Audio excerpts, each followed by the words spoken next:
कैसे बच्चों आप लोग। और आज मैं आपके लिए एक बहुत ही इंपॉर्टेंट साइंस का चैप्टर लेकर आया हूँ। बच्चे कहते हैं कि सर आप मैथ्स पढ़ाते हो, आप इंग्लिश पढ़ाते रहते हो, सर हमारे लिए तो कम से कम साइंस में एक वीडियो बना दो। तो आज से अब मैं साइंस की अपना एकदम बिल्कुल नई सीरीज स्टार्ट करने जा रहा हूँ। क्लास 9 का चैप्टर है एटम्स एंड मॉलिक्यूल। तो सभी बच्चे इस चैप्टर को ध्यान से करेंगे क्योंकि ये क्लास 10 के लिए बहुत ज्यादा बेसिक होने वाला है बच्चों। तो आज हम क्लास 9 का चैप्टर नंबर 3 करने जा रहे हैं, एनसीईआरटी का क्लास 9 का केमिस्ट्री का एटम्स एंड मॉलिक्यूल्स। तो फर्स्ट ऑफ ऑल बच्चों, एटम्स का मतलब होता क्या है। जिस तरह से आपने ना सेल्स के बारे में पढ़ा था, सेल्स जैसे किसी लिविंग बीइंग का ना स्मॉलेस्ट पार्टिकल होता है ना, वैसे ही एटम जो होता है ना किसी भी सब्सटेंस का, किसी भी चीज का, किसी भी थिंग्स का, किसी भी कमोडिटी का, किसी भी चीज का सबसे ज्यादा स्मॉलेस्ट पार्टिकल होता है ये। मतलब कोई भी पार्टिकल किससे, कोई भी चीज किससे मिलकर बनी है उसे हम एटम कहते हैं। तो atoms are the smallest tiny particles of an element which can take part in the chemical reaction. मतलब एटम किसी भी एलिमेंट का सबसे स्मॉलेस्ट पार्टिकल है जो कि केमिकल रिएक्शन में पार्टिसिपेट करता है। मान लिया कि मैंने हाइड्रोजन लिया, तो हाइड्रोजन किस छोटे से एटम से मिलकर बना है, तब जाके हमें हाइड्रोजन देखने को मिल रहा है, तो उसको हम एटम कहेंगे। एटम का मतलब वो जिससे सबसे स्मॉलेस्ट पार्टिकल से बना हो, जिसके हम और ज्यादा टुकड़े नहीं कर सकते, सबसे स्मॉलेस्ट पार्टिकल। ठीक है, तो एटम का मैंने क्या मतलब बताया आपको, किसी भी एलिमेंट का सबसे छोटा पार्टिकल। टाइनी का मतलब है स्मॉलेस्ट पार्टिकल, सबसे छोटा पार्टिकल जिसको हम और ज्यादा टुकड़े नहीं कर सकते और ज्यादा उसको हम नेक्ड आई से देख नहीं सकते बच्चों। और यही केमिकल रिएक्शन में पार्टिसिपेट भी करता है बच्चों। अब केमिकल रिएक्शन क्या होता है मैं आपको बाद में बताऊंगा, पहले इसका मतलब और देखते हैं। Size of atom can be measured in nanometer. बच्चों ध्यान रखना, नैनोमीटर क्या होता है। नैनोमीटर सबसे स्मॉलेस्ट पार्टिकल होता है किसी भी एटम को मेजर करने का। तो 1 नैनोमीटर होता है 1/10⁹ मीटर। ध्यान रखना बच्चों, मतलब हमारे आंखों से विजिबल नहीं होगा। ध्यान रखना, कहने का मतलब है नैनोमीटर में अगर कोई पार्टिकल आ गया ना, कोई एटम आ गया ना, तो आपको बिल्कुल दिखाई नहीं पड़ने वाले। तो इसका मतलब 10⁻⁹/1 के अपॉन में मतलब बहुत ज्यादा स्मॉलेस्ट पार्टिकल हो गया। अगर मैं इसको ऊपर ले जाऊं तो 10⁻⁻⁹ बन जाएगा ये, मतलब नेगेटिव में पावर जाएगी इसकी। और 1 मीटर होता है 10⁻⁹ के बराबर, मतलब कि बहुत ही स्मॉलेस्ट हम देख नहीं सकते। और आपके दिमाग में पहले एटम का मैंने मतलब बता दिया, अब आता है मॉलिक्यूल का मतलब। मॉलिक्यूल क्या होता है बच्चों। Molecules the smallest particle of an element और compound which can exist independently. Molecule का मतलब होता है कि किसी भी एलिमेंट या किसी भी कंपाउंड का वो इंडिपेंडेंट रूप जो कि एग्जिस्ट करता है नेचर के अंदर, क्योंकि मॉलिक्यूल के रूप में बहुत सारे एटम एग्जिस्ट करते हैं। जैसे कि मैंने आपको बताया हाइड्रोजन, हाइड्रोजन कभी भी ना H1 की फॉर्म में अकेला एग्जिस्ट नहीं कर सकता, कभी भी ध्यान रखना। कभी तुमने हाइड्रोजन को ऐसे नहीं देखा होगा, कभी आपने Cl को ऐसे नहीं देखा होगा, कभी आपने ऑक्सीजन को ऐसे नहीं देखा होगा, कभी आपने N को ऐसे नहीं देखा होगा। मतलब कि हाइड्रोजन, क्लोरीन, ऑक्सीजन, नाइट्रोजन ये हमेशा ना डायटोमिक की फॉर्म में होते हैं बच्चों, ध्यान रखना। ये 2 मॉलिक्यूल की फॉर्म में होते हैं। और ये कैसे होते हैं ये सब बातें बाद में करेंगे। फिलहाल तो मैं आपको सिर्फ उसका मतलब बता रहा हूँ कि जो अकेला एलिमेंट जो कि एग्जिस्ट कर सकता है इंडिपेंडेंटली, वो होता है मॉलिक्यूल, जैसे ऑक्सीजन हो गया। अब ये होता है कंपाउंड। H2O क्या होता है बच्चों, कंपाउंड होता है। ये H2O का मतलब होता है वाटर। ये वाटर का 1 मॉलिक्यूल है। अगर ये H2O लिखा है ना मैंने, तो उसका मतलब है 1 molecule of water, 1 molecule of water. अगर इसके आगे मैं 2 लगा दूं तो बच्चों, तो ये हो जाएगा 2 मॉलिक्यूल ऑफ वाटर। ऐसे हाइड्रोजन का क्या होता है, ये 2 एटम ऑफ हाइड्रोजन। इसका मतलब है 2 ऑक्सीजन ऑफ हाइड्रोजन, मतलब 2 एटम्स ऑफ ऑक्सीजन। मतलब अकेला ऑक्सीजन कभी भी एग्जिस्ट नहीं करेगा, O2 मॉलिक्यूल के रूप में एग्जिस्ट करेगा। उसके बाद आता है इसके अंदर हमारा सबसे पहले जो बहुत इंपॉर्टेंट बात है वो है law of chemical combination. Law of chemical combination होता क्या है बच्चों, इसके अंदर हमारे सामने 2 मेन लॉज आते हैं केमिकल कॉम्बिनेशन के। पहला लॉ आता है लॉ ऑफ कंजर्वेशन ऑफ मास, और इसके बाद इसका हम पहले पढ़ते हैं लॉ। हालांकि इसमें 2 लॉ आते हैं, पहले हम सिर्फ एक पढ़ने जा रहे हैं, इसके बाद मैं आपको बताऊंगा नंबर 2 में। Law of conservation of mass क्या कहता है, this law given by Lavoisier in 1774। मतलब इस लॉ के बारे में जो भी कंसेप्ट किसने दिया था, लेवोजियर ने इन 1774 में। उन्होंने क्या कहा था, it state that mass can neither be created not be destroyed. उनका ये मानना था किसी भी केमिकल रिएक्शन के अंदर ना मास को हम ना ही क्रिएट कर सकते हैं, ना ही हम उसको डिस्ट्रॉय कर सकते हैं। मतलब जब भी कोई भी 2 एलिमेंट जब भी आपस में रिएक्शन करेंगे तो जो उनसे बनता है प्रोडक्ट बनता है, वो कभी भी ना ही इसका मास और इसका मास दोनों बराबर होंगे। कभी भी ध्यान रखना, इसका मास इसके मास से कभी कम नहीं होगा, इसका मास इसके मास से कभी कम नहीं होगा। जैसे मैंने फॉर एग्जांपल लिया कि 2 एटम ले लिए, मैंने 2 एलिमेंट ले लिए A प्लस B, इनका मैंने क्या कराया, आपस में कराया रिएक्शन। तो जो इनसे नया चीज बना हुआ है C प्लस D, मतलब इसको बोलते हैं रिएक्टेंट्स। रिएक्टेंट्स का मतलब होता है जिन्होंने केमिकल रिएक्शन में पार्टिसिपेट किया है। जैसे कि मैंने लिया carbon plus oxygen, carbon plus oxygen क्या बनाते हैं बच्चों, कार्बन डाइऑक्साइड। मतलब यहाँ पर जो बना दोनों ने जिन दो एलिमेंट ने यहाँ पर रिएक्शन कराया उसका नाम है कार्बन और ऑक्सीजन, इनको बोलेंगे रिएक्टेंट्स, ये बोलेंगे रिएक्टेंट्स और इसको बोलेंगे प्रोडक्ट। तो ऐसा कभी नहीं होगा कि कार्बन यहाँ पर देखो एक है तो यहाँ भी देखो कार्बन का एक ही एटम है, यहाँ ऑक्सीजन का 2 एटम है तो यहाँ भी ऑक्सीजन का 2 एटम है। कभी भी ऐसा नहीं होगा कि इसका रिएक्टेंट का मास और इसका प्रोडक्ट का मास अलग अलग होगा, दोनों का मास बराबर होगा हमेशा ध्यान रखना बच्चों।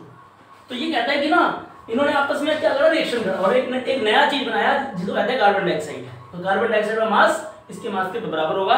ये किसने बोला था, ये लेवुजियर ने बोला था 1774 में। तो ये हमारा एक तो हमारा इसका लॉ खत्म हो गया। अब हम इसका लॉ नंबर 2 करने जा रहे हैं। तो बच्चों इसका जो सेकंड लॉ है, law of conservation of mass का, वो ये कहता है कि the law of constant proportion और लॉ ऑफ डेफिनेट प्रोपोर्शन। इसका मतलब क्या हुआ बच्चों, it state that in a chemical substance the elements are always present in definite proportion by mass. मतलब क्या हुआ बच्चों, किसी भी केमिकल सब्सटेंस के अंदर जो एलिमेंट प्रेजेंट होते हैं ना, किसी भी केमिकल सब्सटेंस में जो एलिमेंट प्रेजेंट होते हैं उनकी जो रेशो होती है ना वो हमेशा डेफिनेट होती है, मतलब कि बिल्कुल फिक्स होती है, मतलब कि कांस्टेंट होती है। कहना मतलब ये है, मैंने इसमें दिया आपको एक एग्जांपल दिया मैंने आपको, जैसे कि एक हमने वाटर लिया, हमने वाटर का आपने पढ़ा होगा फॉर्मूला H2O, पढ़ा होगा बच्चों H2O। इस H2O के अंदर ना जो ratio of mass of hydrogen है to the ratio of mass of oxygen है वो हमेशा 1:8 होगा, चाहे इसका सोर्स कोई भी हो। सोर्स ऑफ वाटर चाहे कोई भी हो बच्चों, ध्यान रखना। सोर्स ऑफ वाटर का मतलब होता है चाहे मैं वाटर में ओशियन का ले लूं, चाहे मैं वाटर लेक का ले लूं, चाहे मैं वाटर कहीं का भी ले लूं, चाहे मैं इंडिया से के अलावा ऑस्ट्रेलिया से पानी मंगा लूं, कहीं का भी वाटर ले लूं मैं, उस वाटर के अंदर ना जो ऑक्सीजन और हाइड्रोजन की जो रेशो होगी, पहले हाइड्रोजन होता है फिर ऑक्सीजन होता है H2O, जो इनकी रेशो होगी ना बच्चों हमेशा 1:8 होगी। ये कभी भी ना हमेशा कांस्टेंट रहेगा, कभी बदलेगा नहीं, चाहे पानी कहीं का भी हो पानी। वो ये आता है कैसे बच्चों, मैं आपको बताता हूँ। आपको पता है कि हाइड्रोजन एटॉमिक मास क्या होता है, एटॉमिक मास ऑफ हाइड्रोजन क्या होता है, एटॉमिक मास ऑफ हाइड्रोजन जो होता है बच्चों ध्यान रखना वो होता है 1U। ये आता कैसे है, क्योंकि इसका एटॉमिक नंबर होता है 1 और एटॉमिक नंबर जो होता है ना, देखो ये हाइड्रोजन मान लिया तो ये इसका क्या है, ये है न्यूक्लियस। इसके न्यूक्लियस में होते हैं न्यूट्रॉन और प्रोटॉन। आपको पता होगा बच्चों, पहले लिख लो प्रोटॉन, चलो P+N, ये है प्रोटॉन और ये न्यूट्रॉन। इसमें एक होता है प्रोटॉन, न्यूट्रॉन कितना होता है बच्चों, इसमें होता है 0। तो एक प्रोटॉन और एक 0 न्यूट्रॉन मिलाकर बनाते हैं इसका मास। इसके मास को मास में प्लस करते हैं क्या हमेशा बच्चों, P और N प्लस करते हैं, मतलब प्रोटॉन और न्यूट्रॉन। तो इसका मतलब इसका एक U आएगा। और इसको U में क्यों मेजर करते हैं, इसका एक जैसे हम बाकी किलोग्राम मीटर सेंटीमीटर में बाकी चीजें मेजर करते हैं ना, कभी भी एलिमेंट के मास को हमेशा ध्यान रखना बच्चों U में मेजर करते हैं, इसको बोलते हैं यूनिफाइड मास। ठीक है बच्चों, 1U हो गया हमारा। तो एटॉमिक मास ऑफ हाइड्रोजन क्या हो गया बच्चों, 1U हो गया। अब ऑक्सीजन का आता है atomic mass of oxygen. Oxygen का एटॉमिक मास होता है बच्चों 16U। ये आएगा ऐसे बच्चों, देखो इसमें 8 होता है प्रोटॉन और 8 होता है न्यूट्रॉन, दोनों को मिलाएंगे तो आया 16U। इनको हम मेजरमेंट करते हैं U के अंदर, ठीक है, एटॉमिक मास को। तो U आ गया हमारा इसका 16U। अगर मैं इनको डिवाइड करता हूँ, अच्छा अब मेरे पास हाइड्रोजन कितने होते हैं बच्चों, H2O। हाइड्रोजन मेरे पास कितने होते हैं, 2। तो एक हाइड्रोजन का जो एटॉमिक मास होता है वो 1U होता है, तो 2 कितना हो जाएगा बच्चों, 2 × 1 प्लस ऑक्सीजन कितना आ जाएगा बच्चों 16U। इन दोनों के बीच में प्लस लगा देंगे बच्चों। तो हाइड्रोजन का कितना होता है बच्चों, क्योंकि 2 एटम ऑफ ऑक्सीजन हाइड्रोजन है, तो एक एटम ऑफ हाइड्रोजन का जो मास होता है वो 1U होता है, फिर 2 कितना हो जाएगा बच्चों, ये 2 × 1 हो जाएगा, 2U हो जाएगा। और जो इसका होता है 16 होता है, क्योंकि इसमें तो एक ही एटम है, ऑक्सीजन का तो एक ही एटम है। तो इन दोनों को मिलाएंगे तो देखो 2 × 1 या 2, 16 और 1 16 और 2 18U हो जाएगा। अगर हम सारा प्लस करेंगे, लेकिन यहाँ प्लस नहीं करना, हमें निकालनी है इनकी रेशो 16 रेशो 2:16। जब मैं इसे काटूंगा 2 × 1 या 2, 2 × 16 तो देखो 1:8 आ जाएगा इस तरह से। तो ये हमारा टॉपिक भी लॉ ऑफ कांस्टेंट प्रोपोर्शन भी कंप्लीट हो गया। इसके बाद हम नेक्स्ट करते हैं आगे।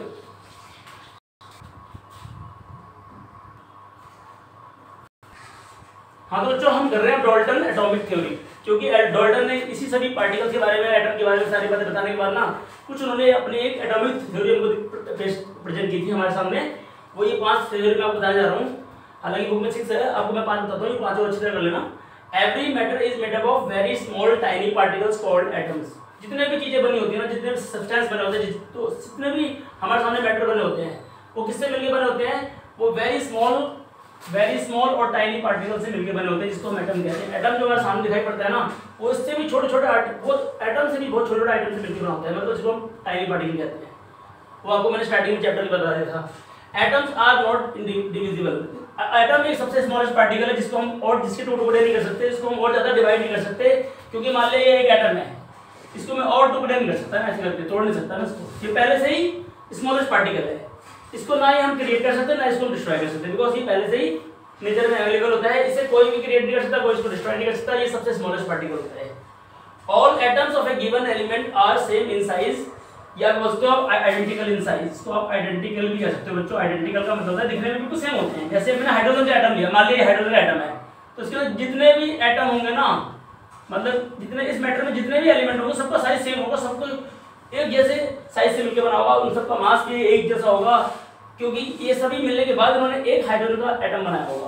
कहने का मतलब है चाहे वो हाइड्रोजन का हो तो हाइड्रोजन के सारे अंदर वाले सेम होंगे, अगर ऑक्सीजन का हो तो ऑक्सीजन के सारे सेम होंगे, ऐसे कार्बन का होगा तो कार्बन के सारे सेम होंगे। तो एक एलिमेंट के अंदर जितने भी एटम प्रेजेंट होंगे स्मॉलेस्ट पार्टिकल के रूप में, वो सारे एक जैसे होंगे।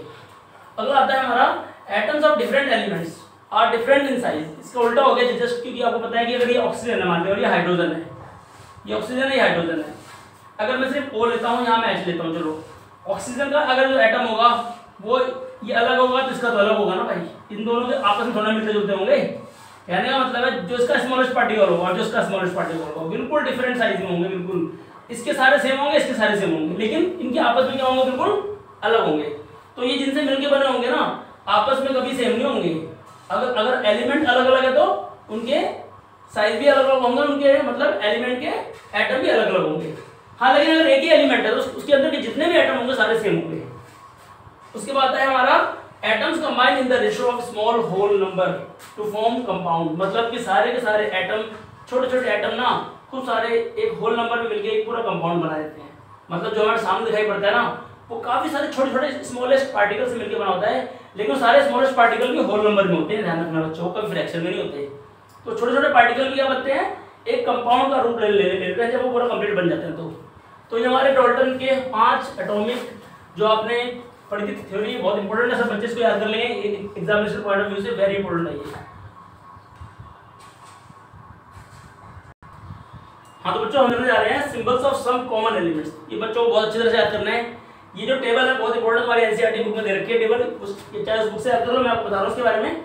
Symbols of some common elements सब बच्चों को याद करना है। पहला सिंबल है हमारे पास, सबसे पहले लिखा है नेम ऑफ एलिमेंट्स, उसके मैंने दिया आपको लैटिन नेम और उसके बाद सिंबल दे रखा है ना आपको।